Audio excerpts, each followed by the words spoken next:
Hey guys, Anonymous here. So today we're preparing for the future rendering of this wall, and in a process called picaretting, which involves putting a key in the wall, we're making the surface go from smooth to rough to help with the rendering. So here we have an example of it, and we use this chisel to put a key in the wall.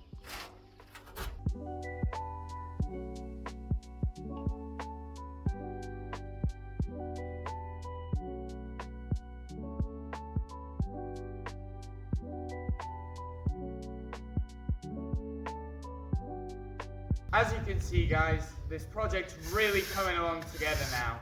Thanks for watching, like and subscribe, and remember, you've just watched Anonymous.